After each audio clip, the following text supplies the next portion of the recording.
What's going on? It's your boy Jay from Wolfpack, and I'm back with another episode of Performance Talk. But today is going to be spicy. I got a legit soldier that's straight off Twitter. He calls himself the Twitter troublemaker, but it's really Thanos. So, bro, how you doing today, man? I'm good. Thanks for having me on. Definitely, man. I don't Hey, man, show normally. everybody the shirt before we get started. Oh Go on, yeah, show them you repping. You repping. yeah. Repping the 44. Harry, my girl. Harry came all the way from Australia. Was it last year or this year? I can't remember when she came over from Australia. She brought me a tea. So Damn. I have to He rep would have them. put it on for the special occasion. Yeah, I have to, get them some props, get There them you some go. exposure as well, man, because they're good people. Ari, Sarah, Gigi, Oh F1 yeah, Black, all definitely. of them. Yeah, they Definitely, all of them. Sylvia, Yeah, all man, definitely, man. yeah, very Definitely good be people. repping, man. So listen, man, let's talk a little bit about you. Let's talk about how you even came in to be like into the Formula One sport. Like how'd you get connected with, how'd you get exposed to it? Then how did you find yourself actually following as you do? Because I've heard you talk in several spaces and hmm your knowledge has a pretty good span on it, man. So how did that even happen? Well, to be honest, my origin story is my mom. It's my mother, Facts. actually. Yeah, when I moved to the UK many moons ago, she was a big Mika Hakkinen fan. When I Okay. mean big, she loved him to bits. You know what I mean? And one Sunday we were just at home and it came on and she's like, "Oh, Mika Hakkinen, she started going wild," and I started to watch it. And ever since then, I just kind of got hooked on it. So I started out being a Mika fan. I'm a big Mika fan. I love Okay. the original Flying Finn McLaren fan. So I started following them and McLaren. When Okay. he retired, it was just like, kind of like casual watcher of the sport. But at the Okay. same time, they had the GP2 series, coincided with it around 2000 2004. I think GP2 started in 2004 because I remember I think the first winner was Timo Glock, Okay. and then it was 2005. I can't remember, but when it started, I started watching GP2, and then a couple years later, you hear the name Hamilton, and I'm like, yeah, okay, who's this kid? And I picked up, and I'm like, all right. But I'd heard of him before in the Euro F3 series, Okay. so you'd see him. They had a channel over here. I think I can't remember what channel it was. Channel 4 it was.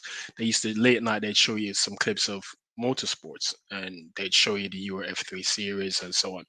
And I started to like keep a tab on him during that time until the evolution. He eventually got himself into GP2 and then Formula One. So basically Mm. my origin story is basically my mom. She got me into the sport, and I've become a junkie of it since. I'm a big sports guy. You name the sport. Well, Yeah, I saw you with some posts on football on that contract, so I know you yeah, dabble in a wide yeah, range of sports.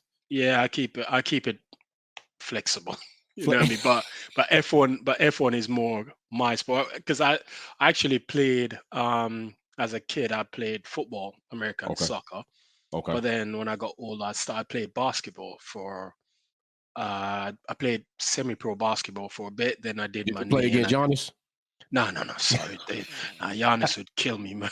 I'm not even gonna try and say I'm that. No, I'd never get that far. But Right. I did my knee in Mm. 2001, and from then I kind of just like, yeah, I can't be bothered with it no more, man. Too many injuries. Yeah, so that's Damn, me. man.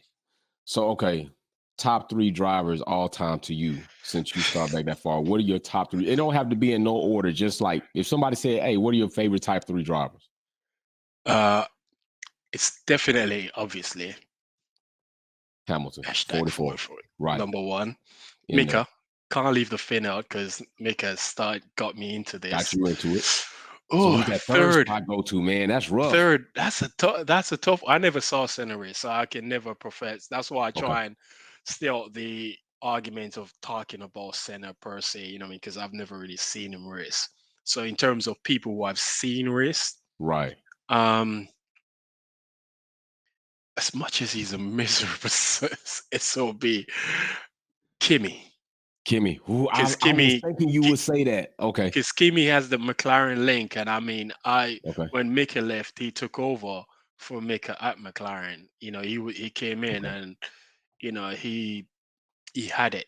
I mean, he should have denied Schumacher a championship. Was it 2003? Was it the closest? And then you talk about his 2005 season where McLaren just they built a rocket, but it just it was just as unreliable as hell. So Okay. never worked for him. But top three, Lewis, Kimmy. Top three, Lewis, Mika, Kimmy. Kimmy. That's it. Okay. Why is Schumacher not in there? Why would you not? Did you even consider him? Or if you don't, why would you not consider Schumacher? Oh God, look. Uh, I think his. I've always said I think his legacy is built. It's. I don't like his. I think his leg. Whilst talented, I Hmm. think there's certain things that along the line that for me tarnished his legacy and his reputation. And I look at it and like, for his the talent that he had, Hmm. a lot of things didn't need to be done. Case in point, you Facts. know, number two teammates having drivers sign contracts saying, you're specifically here to support Michael. You know, you look at the advantages he had. I mean, of all modern Formula One drivers, say if you go from I started watching in 98. So if I go from 98 to Okay. now, he had the biggest advantage of anybody in terms of resources, Damn. teammates setup. The whole thing was built around him. He was everyone's focus. You talk about Ferrari at that Right. point in time.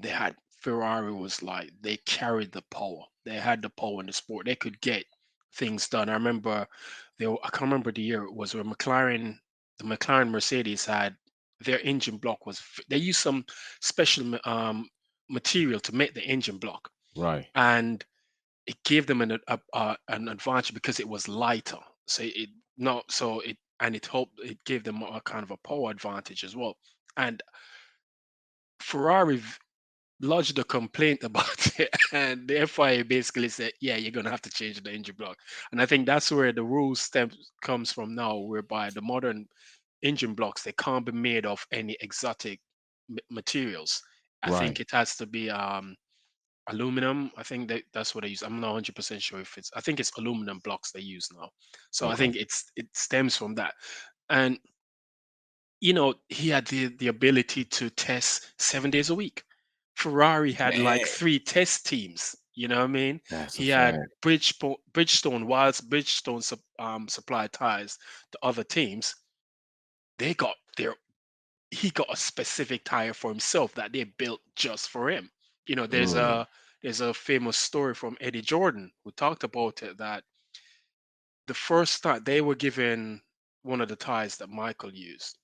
And he said the first time they use it, they went 3 seconds faster just by the tires alone. They didn't do anything else to the Damn. car. They went 3 seconds faster just by the Damn. tire. And you look at it and you're like, damn, and some of the questionable things he did with Villeneuve, Oh yeah. Damon Hill, even the whole Raskas thing in Monaco, I think it was 2006, he he was dirty. I mean, he Yeah, was I agree. willing to do whatever it takes to win. Right. He was that ruthless, but I don't think he needed to be because Right. he had the talent. And to say, oh, you need someone like Eddie Irvine, Jesus Christ. Eddie Irvine was just a playboy. Eddie Irvine was just into Formula One to get money and get laid. That's Right. what his job. He was just a playboy. He wasn't serious about this sport. Because half the time, all he heard was Eddie Irvine falling off his yacht drunk or something like that. You know, some questionable things. You go back to 2002, Austria. Okay. I mean, they Ross Brawn telling Rubens slow up to give Michael the win. At that point in time in Mm. the season, it was 10 points for race win. I think it was round 7 or 8. Michael had already won 6 of the first 7 races. Right. By the time they got to Austria, his lead over Rubens was so big. You pretty much like what give it throw him a bone. Just and on that day, Rubens on that day on merit earned that win, and they took that from him. And I was like, so there was a lot of things that for me, I don't. I think, and he raced with the exception of Kimi, um, Montoya, Hmm. Hakkinen, and then later on um, Alonso. Okay. He raced in a pretty weak era of Mm. drivers. Because when you take and you're talking about when one problem Montoya was at Williams, for Right. case in point, the Williams wasn't really a team that you think could challenge Ferrari on a consistent basis for a championship. You know what I mean? So once Mika left, there wasn't really anyone there because I think there weren't. I don't think there was any world champions on the grid after Mika left in at the end. When did Mika leave? I think Mika left the end of 2000. I can't remember what year he left. But once he left, that was it. I That thought the was it. field was weak. You know, all these advantages. And I always said, if you take prime Michael Schumacher and put him into this era where he Right. had to perform, where you don't have all of these, where the restrictions are so much tighter now, Tighter. Right. especially when it comes to testing tires, one spec tires for everybody and all of these things, Right. I think he'd struggle. I Mm. honestly think he wouldn't be as he'd probably win a championship or two, but Wouldn't the be as length of dominant. his success Right. wouldn't, because I think no, if you look at the caliber drivers now, I think, from we've got, I think the last couple of years we've seen the strongest um field of drivers Formula One has ever seen at any point in its history. Because Mm. whilst I'm not a fan of Max, but you're Right. looking at the grid: Lewis, Max, Charles, Seb, Alonso. You know what Right. I mean? Russell. Russell. If you look at over the last 10 years and look at the grid, you have strong caliber drivers who I think, compared to previous era, put those guys to Not shame. that peppered. Yeah. Not that peppered throughout the grid. Yes, I'm not really a fan of Michael. Plus, I had to sit through the 2000 to 2004 era, where especially 2002, where you fall asleep, where you wake up and it's like you could fall asleep because that season was so boring. That You fail. pretty much knew what was gonna happen. Lights out, go to sleep. You wake up. Oh, Michael won. Ah, yeah, cool. You know, it was So it was like that. with some of those things that you mentioned, because they are very critical, and I Mm, think Lewis Hamilton takes a lot of criticism on that. mhm, And you always get this narrative of, for some reason, it's like even with Tom Brady, it's the same mhm, with Lewis Hamilton. It's always the car when he wins. When he doesn't win, it's like Lewis. Just like Brady, when he wins, it's all Brady. When he loses, oh, it's everybody else's fault. What is your mhm, take on people constantly putting a knock on Hamilton's legacy, his career, of things that he's accomplished, with always trying to say he's always had the best car? Because I don't always feel it's been that way, but I do believe it takes a combination of both in any competitive dominance throughout that time. mhm. You got to have both.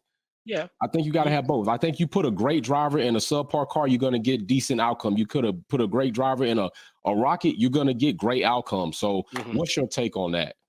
As like the saying goes, if you don't have haters, that means you're doing something wrong. You know Facts. what I mean? So if you don't have Facts. haters, that means you're doing something wrong. And I think that the thing with Lewis is people say these things more out of I'd say jealousy Right. in respect to because they I think they believe that his success wasn't earned. It's easy. It came easily to him. You know what I mean? He didn't have to do anything to get the success he has. But you're talking about, I mean, he's in year 16. He's the only driver in the sports history to have won a race every single year of his career up until this point. Had a Mm. pole every single year up until this point. Been on the podium. I mean, he's now set the record for the most consecutive years on the podium, year 16. And if he goes another year, he's going to do it again. You know, but you can't deny greatness. You know what I Right. mean? And no matter how, and again, he's doing something right. That's why these people say these things, because a lot that narrative about it's the car when he wins. All of these things only started with Lewis. You know what I mean? And this is where at some point we're going to get to this, you know where we're going to go with this, and we're going to point out, show, where the implicit biases and the whole Right. racial tropes comes in when you're Right. talking about black athlete compared to their white counterparts. You know what I mean? Because Right. we've never heard statements like this used about Michael.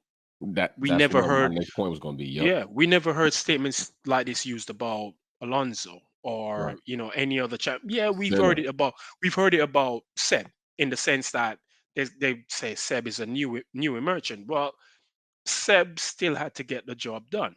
You Right. know what I mean?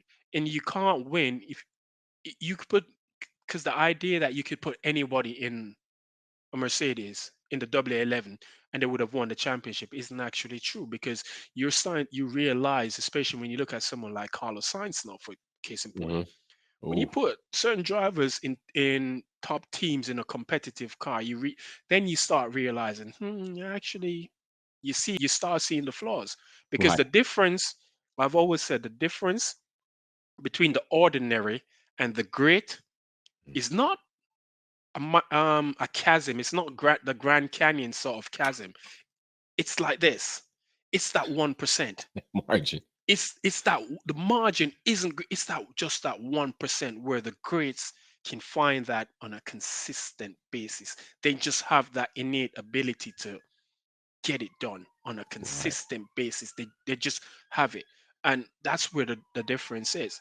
So when people talk about Lewis, it's the car, you ask yourself, because I remember when the news came out that he was leaving McLaren, I was one of the people like, dude, what the you doing?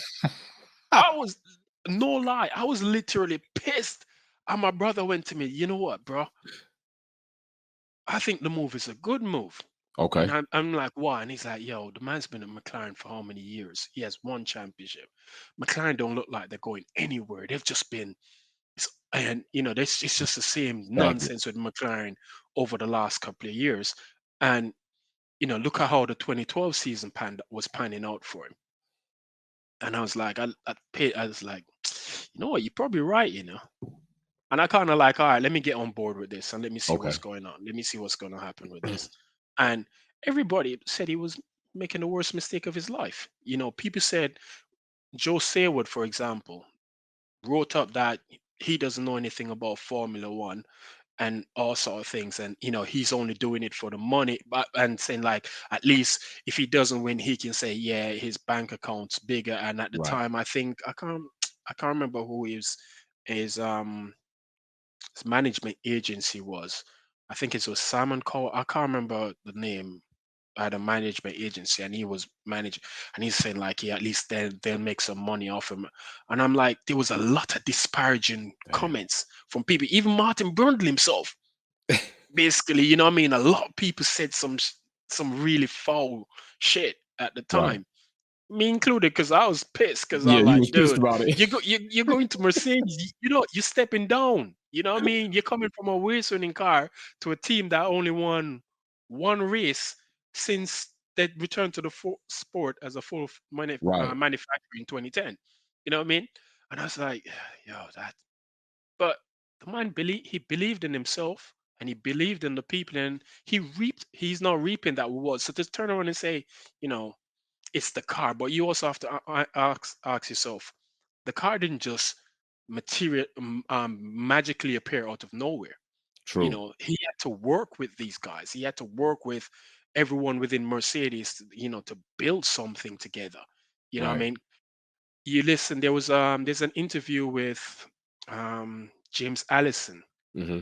and he talks about the role that Lewis plays within that team, in terms of like the feedback he gives, and how he steers the guys and he goes Right. around.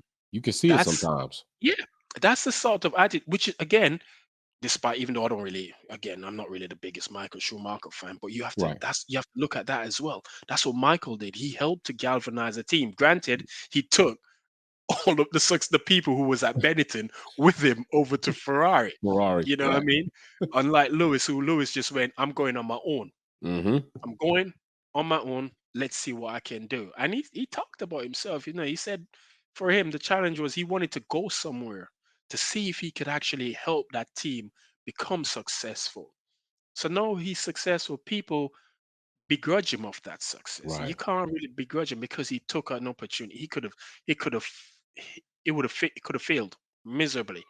And like all of those disparaging comments that were made by people prior, everyone be like, "See, we were right then." But mm, now all of these people are eating humble pie and they, cause, and like, there was an interview he did with Brundle, right. and um, and Brundle mentioned something about it, and he said to Martin, "What did you say?" And Martin evaded the question. He didn't want to answer, and I was like, yeah, because you couldn't tell him what you actually What said, you actually because said. yeah, because now you realize, You shit, got to I eat that actually, crow. yeah, exactly, man. I mean, a lot of people ate humble pie. I'm not lying, I had my fill of humble You had your pies before. slice. Yeah, I mean, slices, man, I've had dozens, because at times I've questioned, I've lost faith because I've seen certain things and I was like, yeah, he can't do this. And after, Right. and but you can't deny greatness. You know what I mean? And they had a space a couple of weeks ago, and someone asked, I think someone asked me about what do I think Lewis's legacy will be, and I've always said, you know what? Despite all the accolades, the things he's trying to get accomplished in terms of diversity and inclusion in the sport and his charitable and philanthropic Hmm. um, doings, I think his greatest achievement will be that he made it to Formula One, because there are many Lewis Hamiltons out there, many. We'd be Right. lying if we don't say there are many, but the problem is not many will get the opportunity To to get the show that opportunity. I'm also a Lewis Hamilton. But when you're talking about a black kid turning around to his dad and say, "Yo, dad, I want to be a Formula One driver," and his dad looked at him and said, "All right, then cool. That's what you want to do. All Right. right, this is what you have to do. If you promise to do this, I promise to do that." And to get to that far, that's his greatest achievement, getting to Formula One Damn. itself, because you're talking again, you're the only black kid in a sport that through its entire, even to this day, To this if day. you, the representation of ethnic minority groups, I don't think it's 1%. It's still below 1% overall. So to come through all the categories, there's all the talk about, yeah, he was supported by McLaren, and say, yeah, but it's one thing to get picked up by McLaren. Hmm. That makes your situation even harder, because you're not just picked up by someone who's unknown. You've been picked up by McLaren. McLaren. Look at the names of the drivers who race for McLaren: Right. Senna, That's a roster. Hunt, you know what I mean? Hakkinen, Kimi. You list the list of drivers that's raced for McLaren. Right. That's It's a it's tall order. like these are creme de la creme drivers. So you're now in a position where the spotlight is on you. You're the black kid with McLaren. You're gonna have to work twice as the 10 whole times as twice as hard. hard Right. thing narrative becomes 10 times as 10 hard, times because as he hard. cannot afford to fail, because if he fails at any point on this ladder, that's it. You're done. You're Right. out. You're not up. You're not built for this. And one of the things McLaren said to him, look, you have to win every championship we put you in. Do you know how much pressure that is to say to someone you That's have to some win every pressure. championship we put you in? That's some Granted that pressure. exactly, granted they put him in some good teams Right. along the way, because I mean he was put in some good teams, but he still had to go in and get the job done, and he delivered. If you look at like his 2005 Euro F3 season, right? Look at the numbers. Ridiculous. They literally wiped the floor with everyone that Everybody. season. That was I don't know if you saw that famous clip with him and Vettel racing. I think it's the Yeah. Luscious I Ring. did see that clip. That was the 2005 season. Wiped the floor. And the following year, funny story, the rest that got that seat. Paul the rest, and I think the rest only managed to win. I think it was 5 races.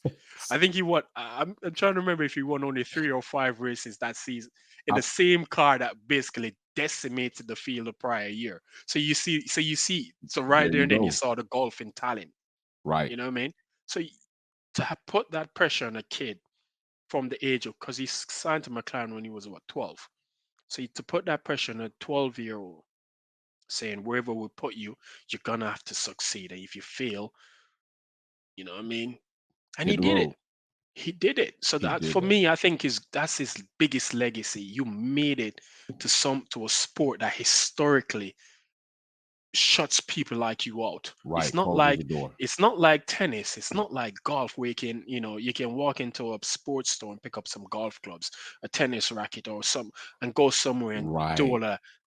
Formula One motorsport is a niche sport. It's not a sort of sport you hear people get up and like, this is what I want to do for my career because Yeah. it's And it's go just not go on the weekend and just do whatever you want to. exactly Set up it's a not tea readily time. available. Right. It's not readily available to No. everybody. It requires a bit of you have to have that That brain bread. exactly to get into it because I mean you talk about I mean just to put a kid through go-kart now could set you back Man, I uh, had Troy on here and he was talking about one of his parents spend almost anywhere between 20 and $70,000, man, in the carton. exactly. In the And that's carton. just carton. And Same. So imagine when you get to if you get past carton and you get into single seaters, you're gonna have right. to, you know what I mean? So he made it. And I think so, going back to your original question, I just think people just are jealous of that success because they believe it came easily to him. No, he didn't have to work for it, simply because of that McLaren link. McLaren only put opened the door this much ajar for him. He had Right. to kick that shit down and get Right. himself into the room. You know what I mean? And once he got himself into the room, he made sure he stayed in the room. Stay punching. So he went on the track and he put it on the track.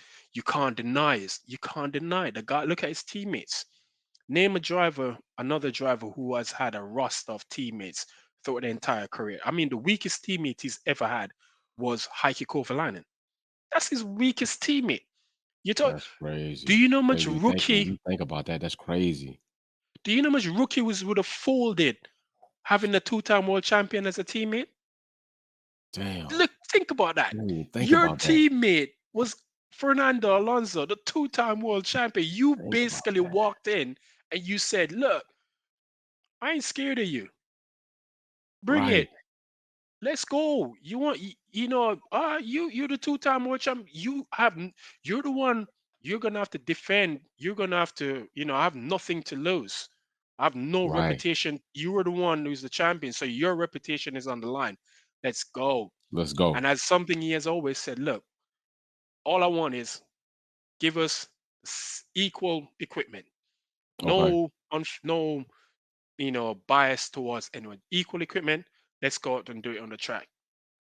And prior to Canada, 2007, they've been over fueling him in terms of they've given him more fuel to do qualifying laps with. But he was qualifying ahead of Alonso, and he was Still. actually close. So that tells you, okay, cool.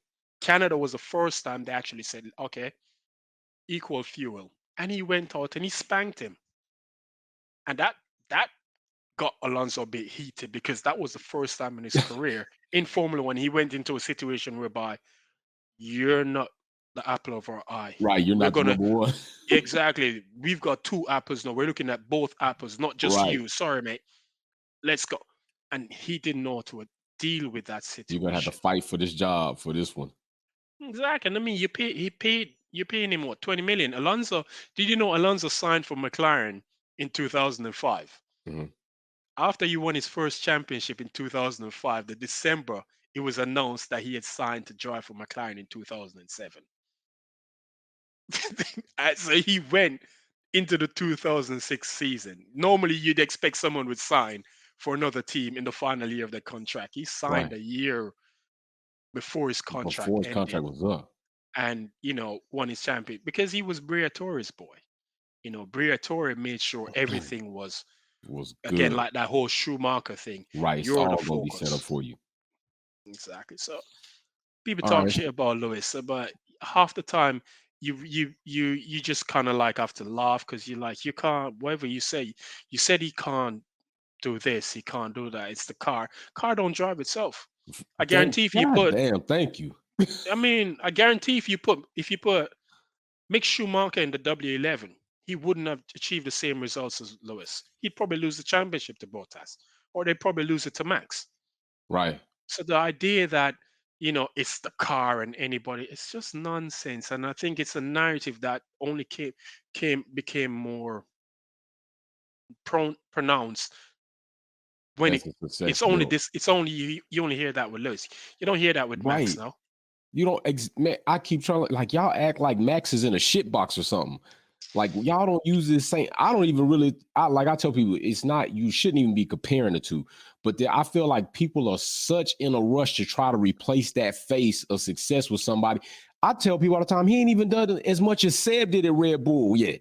He ain't even did that, I mean, I saw something today where Helmut said, despite Seb winning 4 championships for them, Max is their most successful bro. driver, and I'm like, sorry, come again. I mean, Right? is there? I know he's old, and we shouldn't discriminate against old people, but that brother needs to be put in a nursing home seriously Man, because some of the shit facts. he said. How can you say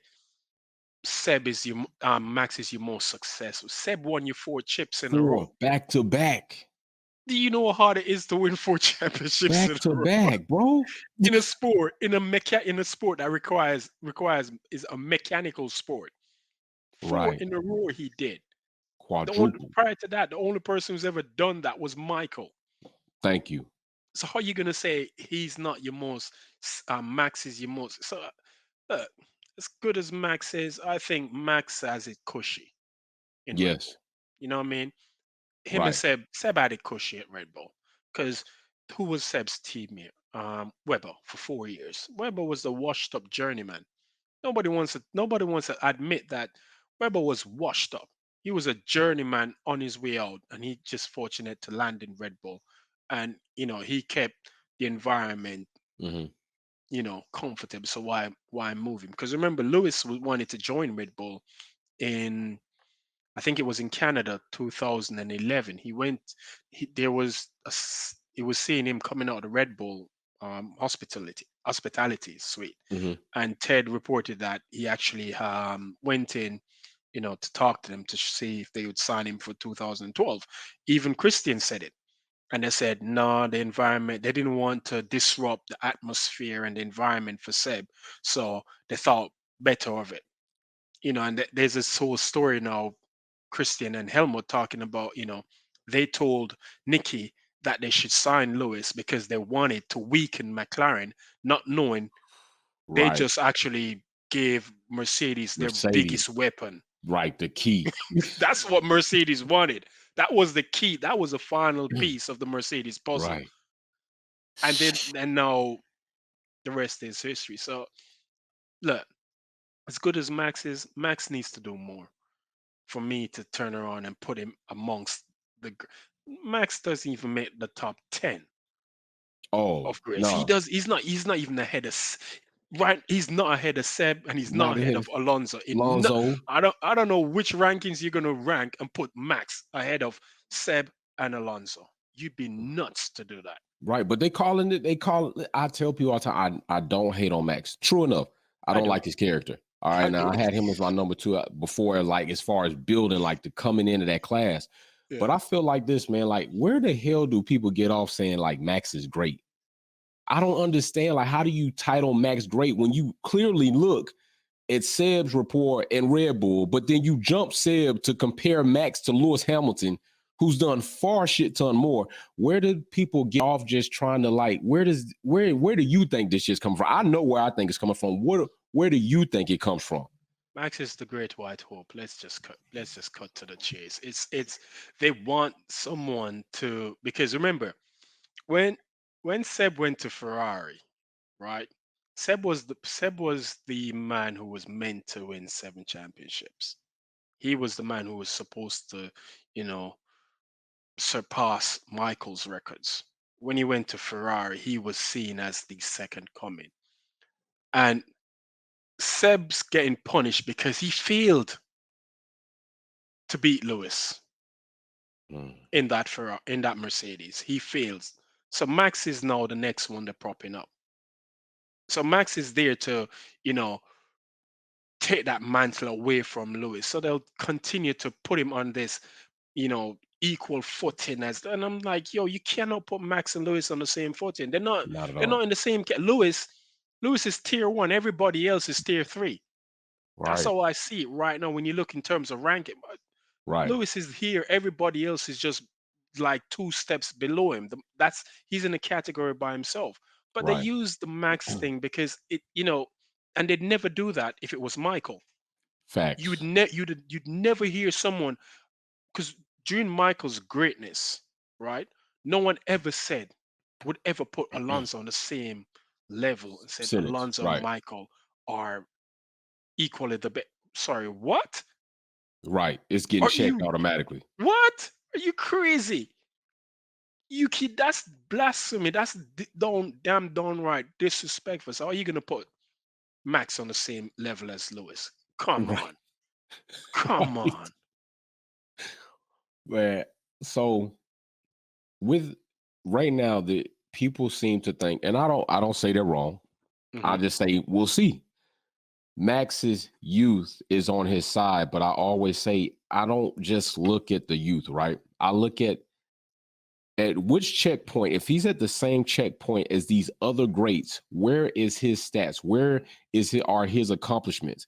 If he's trailing, that youth to me doesn't mean shit.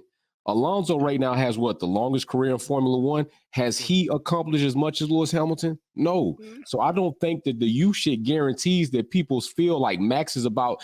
I told people like that Max has to go on a 6 fucking championship streak if he's going to catch Lewis by the time his contract's up. If he doesn't, it's you people don't take this shit in consideration, man. Hmm. And it's not hate. I'm just looking at it realistically. Like he Yeah. hasn't done enough yet. I'm not saying he doesn't have potential. He's got potential. I'm not saying he don't Hmm. got talent. He's got talent and he does work. But even in this season alone, I've seen people have taught Max shit that Max really didn't display before. Charles Russell, like his tactics he's starting to use.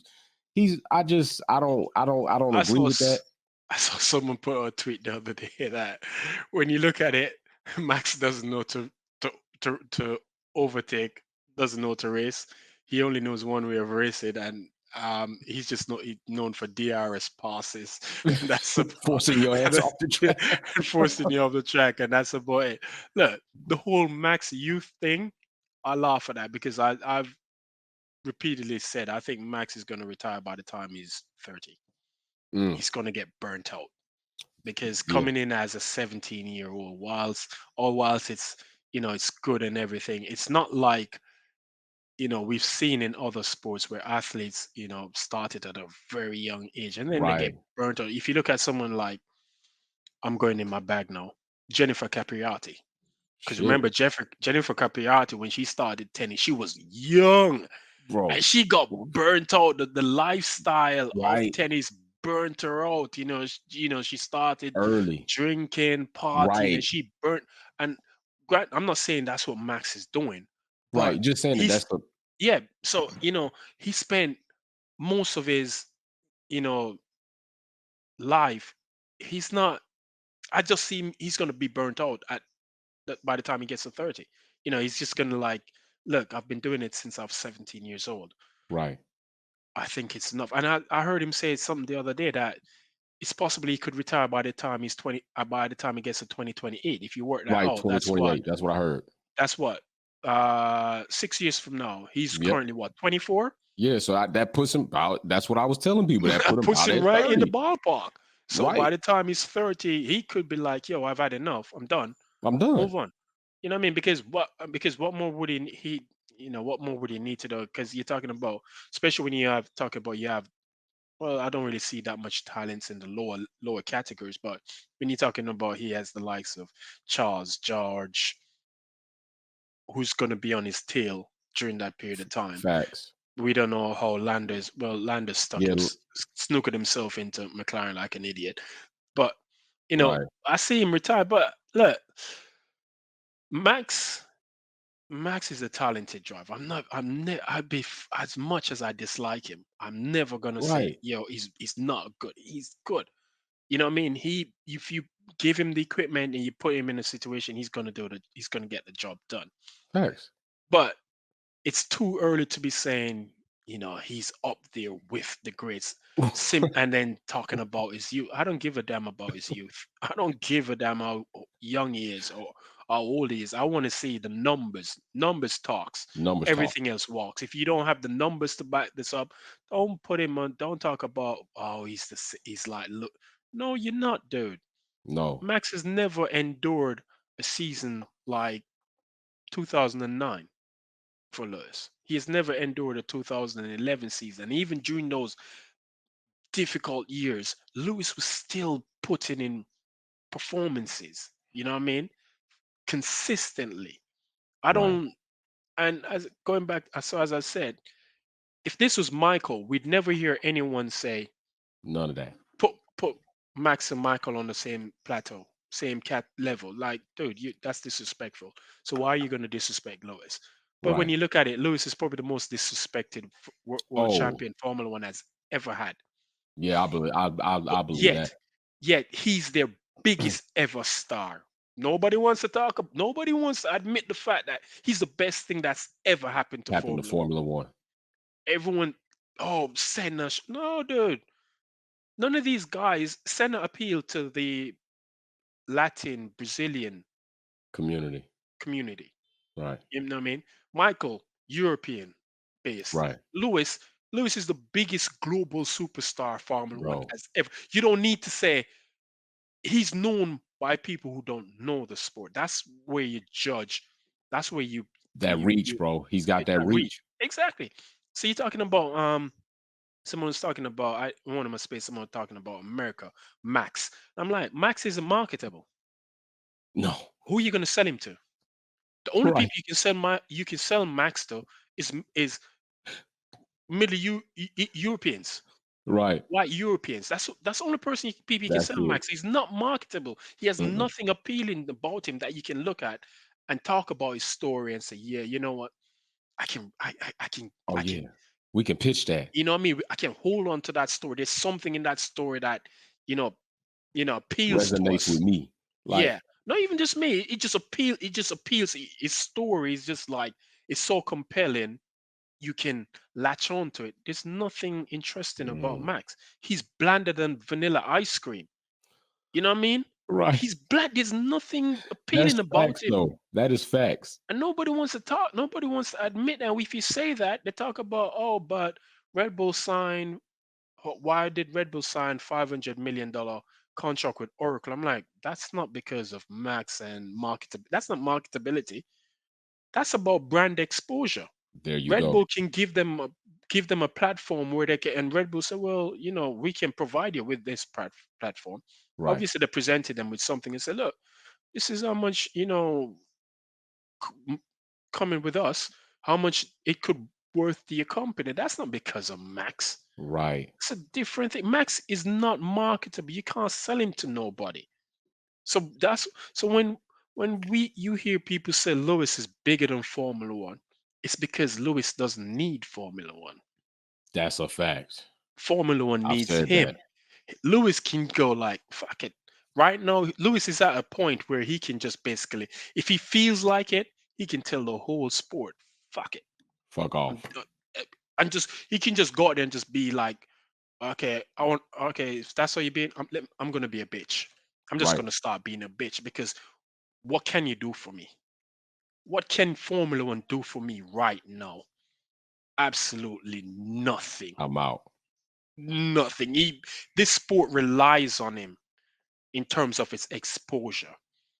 You hear they're talking about why you think they want to go to Kyalami now. Do you think it's because of people are talking about, oh, Africa needs a formula, needs a race? No, it's because Lewis is there and he's a black man, and they think, yeah, okay, let's appeal to the black people. Right. So we have to get a race in Africa. You know what I mean? Right. That's the reason why it's Lewis is the reason why they're thinking about Africa, not because of Max or Seb or No, If Lewis wasn't in Formula One, if he had retired tomorrow, they'd We be wouldn't like, give a damn. "Fuck Africa. Why? Why Who are we gives gonna a even try shit?" to go there? Right. You know what I mean? Not realizing that Africa has a Formula One has a big ass Yo, they following got in a Africa. big fucking following in. No, Come somebody on, got man. on there and said, what did they say? Oh yeah, they said you only follow Lewis because you're black. That's why you Man, don't mess with Max. I said that's funny because I watched a literal video of several people in Africa cheering Max when he got a podium. They look, were all black. So you know what do what? you they're over there? It's like it's You know what? crazy. You know what? If someone said that to me, I say yes. So I support black. That's a fact. That's a fact. I made a What's the whole problem? video on that. I made a whole video on that. I'm like, I'm not gonna be ashamed of saying yeah, I support Lewis because of course I'm gonna. Right. He's Because the I only can man that in identify there that with looks that. like me. Thank I you. can identify. We 90% of black people who watch Formula One and support Lewis can identify with his story. Right. Because if we can't identify, we know someone who can identify with his stories. Right. What's so we're gonna support him.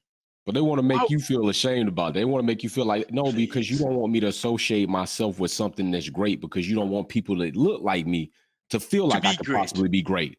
That's what you're Exactly. doing. And to be great. So when I say if someone says that to me, I'll be like, yeah, and what? What? Am I supposed to feel ashamed of that? It's like when Right. people come on my timeline and talk shit to me, and if I reply back to them, they come, oh, you're arguing with a teenager, you're supposed to be some 45. And I'm like, am I supposed to feel some kind of way because you assume what my age is? Right. Like, okay, if I'm 45, then I don't, if you come on my timeline, if you're 15 years old and you come on my timeline and you talk shit, I'm gonna talk shit back to Ball you. I don't game. disc I don't see your age. I see the Nope. words that you put there, and I'm Right. responding to the words. Right. You don't like it, you don't like it, Don't do come not on here. comment. Don't come over here. Just stay where your teenagers are and mingle with your teenagers. Right. You know what I mean? So look, I look, I don't. I this whole sport in itself right now is going down a path where I'm confused. You Okay. know what I mean? And had it not been for Lewis, I probably would have dipped years ago. Got you. I would have gone because there's no one there that's appealing to me anymore. There's no driver. There's nothing about Formula One that's appealing to me outside of Lewis. And I've said Okay. once he goes, I'm back to being a casual viewer like I was when Mickey left. If I Okay. watch a race, I watch a race. You're not going to see me get up. I mean, I'm you're talking about I'm getting up like 2, 3 in the morning to watch Right. To practice watch a session race. in Suzuka, and I have to get up and I have to get up like 7 to get to work for 9. And you see me watch FP1 at 2:30 in the morning. Wake Right. up, and go get a nap, and wake up back at 4 or 5 to watch FP2, and I have to be at work for like 8, 9 a.m. That sort of dedication that won't be there no more. I'll be like, yo, if I Whew. see it, I see it. I ain't got time for that no more, man. So Right. yeah, but So that's it, man. so let's do this. Let's bring this into this because I want to get your opinion on this because I've already seen a lot of comments on it. People are not really they bought into it. They were sold on it. But now Mhm. they're not believing in it anymore. As far as these new cars were going to bring us a bit more competitiveness on the track, a bit more overtaking, a bit more battles. Do you feel like the new platform has delivered as it was sold to us when we start seeing all these unveilings? No, Okay. I don't think so. I think whilst the idea that they're able to follow more, it can easily follow each other.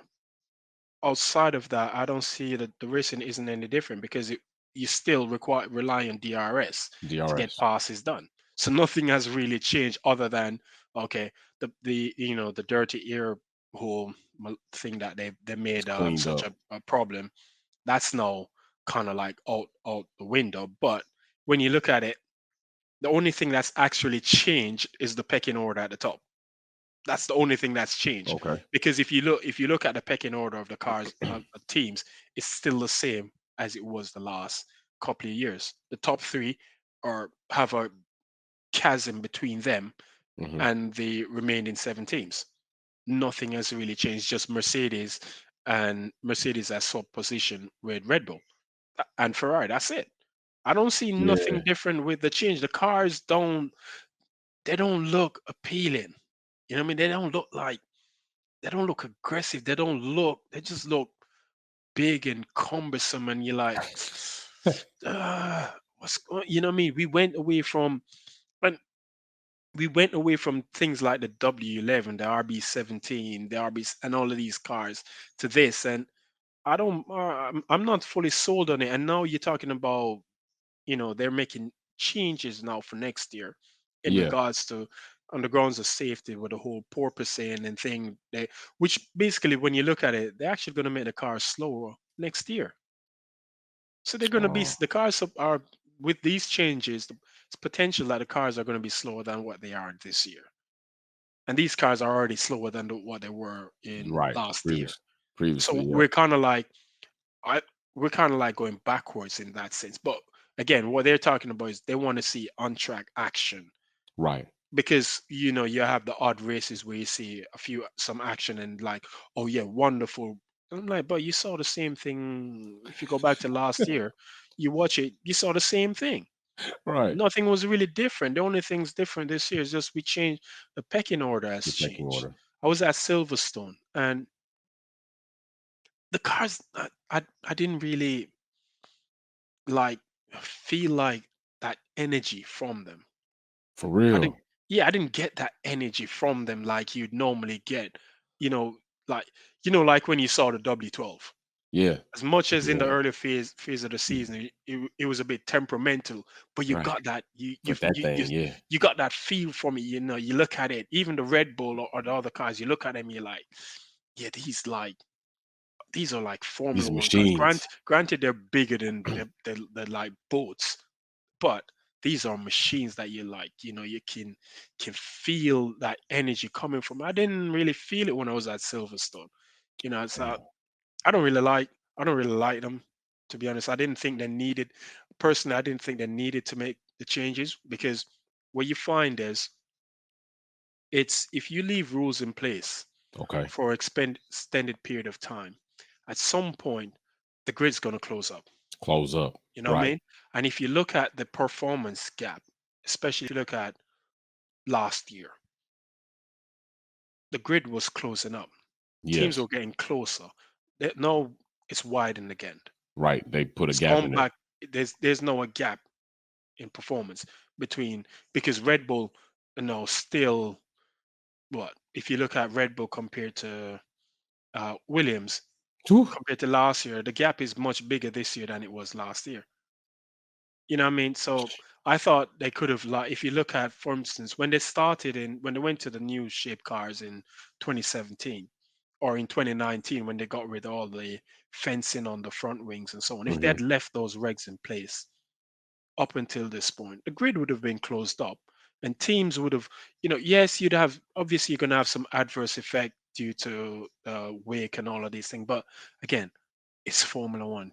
This is where Right. the best engineers are. Have to, engineer, find a way to work around that. This is where driver skills come into play because if you no longer have, because that's where you saw the best, who's a good driver from who's just a driver, if you know what I mean. So the great drivers they can navigate all of these difficulties and still put in performance, still Right. create overtaking opportunities and so on and so on. That's where the driver skill comes into play. But now I don't think that's the case because yeah, they've gotten rid of that. It's now easier to pass. So it's like signal maneuver and that's it.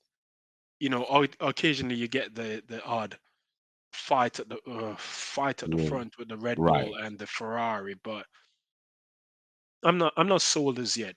You know what I Okay. mean? And the fact that they're going to make changes next year, basically in some ways tells you that they Feel it, like they made a the mistake. regs didn't really work. Right. If you're looking at it in terms of a performance, but in terms of shaking up the pecking order at the top, Right. it did work because it moved Mercedes from being top dog now Right. to To move trying to them down fight the some. way back up to being top dogs. So I'll wait and see. You wait I'll and wait and see. see. How long? Yeah. Okay. How long would you anticipate? How long would you give it? What's the timeline? What's a good timeline for you to see whether this shit's going? really do something, or you know what, I'm just nah, this shit's gonna We'll be. know next year. We'll know next year That's what I because feel like again, next season. because again, it's the first year of the rules. It's similar. If you look at it, it's like 2014, where you know everyone complained first year of the new regs. I mean, because it was cars were quiet. It wasn't appealing. Right, And that's the same thing we're having now. But over time, those regs they matured and they were they stayed in place, and the racing got a little, competition was a bit better. Granted, yeah, the Mercedes was still at the front of the field, but competition was there. You had competition between, seven Ferrari turned up in 2015. They disappeared in 2016, but in 2017, 18, 19, with the exception of 20, was right, a bit more competitive. So I'm not fully sold on it yet. And if they're going to if they're making changes already for next year, that's basically going to see performance a drop in performance. Cars are going to be slower. Then we'll probably be thinking, okay, we're probably going to have to wait until the following year to see what's really good. Because remember, right, these year, whilst they might seem like small changes, they have an adverse effect. They're big changes because you're talking about, you know, raised floor for further 12, 25 millimeters when it's supposed to be ground effect. So the closer you run to the floor, right, that should, give you more performance. But if you're not going to have to raise the car up, raise the floor a further 25 millimeters from where you'd ideally want it, that's lost performance again. right. So let's see what happens. But Okay. I don't know.